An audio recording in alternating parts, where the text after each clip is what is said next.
second छ अझै एउटा ल ल ल बान्दिनु गाइज आज मैले ब्यालुन फुलाउने च्यालेन्ज लिएर आएको छु यो 24 पिसेस छ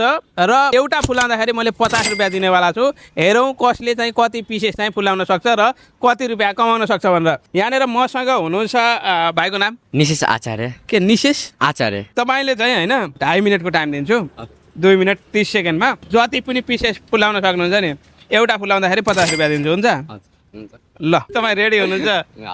कति जति सकिन्छ जस्तो लाग्छ सकिन्छ 10-15 वटा मजाले फुलाउनुहोस् है 500 रुपियाँ कमाइन्छ 10 वटा सकिन्छ सकिन्छ ल त्यति चाहिँ मिनिमम कमाउनुहोस् है त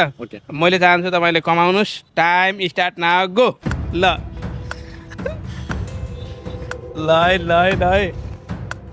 ए यो त 6 सेकेन्डमा एउटा सकिने रहेछ त बाफ्रे सबै सक्नुहुन्छ होला सजिलो रहेछ त ल यो भुइँमा राख्नु न एउटा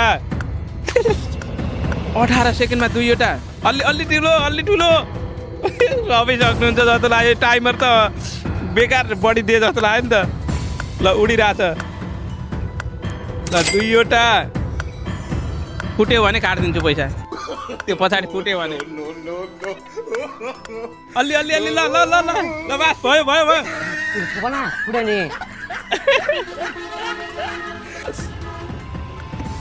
तीनवटा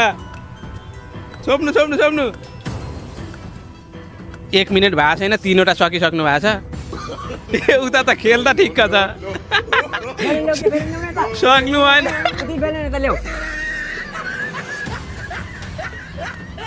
4वटा तर मैले त्यो फुटे पनि पैसा काट्दिनँ के फुटेर पैसा काट्दिनँ टेन्सन नगर्नु सिरियस हुनु भयो क्या 1 मिनट 20 सेकेन्ड कतिवटा भयो 5वटा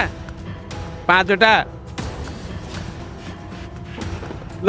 6वटा 1 मिनट 30 सेकेन्डमा 6वटा है 10वटा त सक्नुहुन्छ जस्तो लाग्यो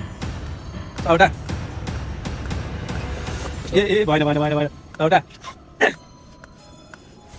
ल अब 40 सेकेन्ड मात्र रिमेनिङ छ है 6वटा 7वटा ल 8वटा 10वटा त सक्नु पर्यो है त्यो एउटा निकालिदिनु न ल दुईटा फुलाइहाल्नु 20 सेकेन्ड छ 8वटा ल भयो त्यतिमा बान्दिनु 9वटा अझै एउटा 10 सेकेन्ड छ अझै एउटा ल बान्दिनु ल 27 28 29 30 सिद्धियो बान्नु भएको छैन ल है 10वटा फुलाउनु भएको छ सो तपाईँले 500 रुपियाँ कमाउनु भयो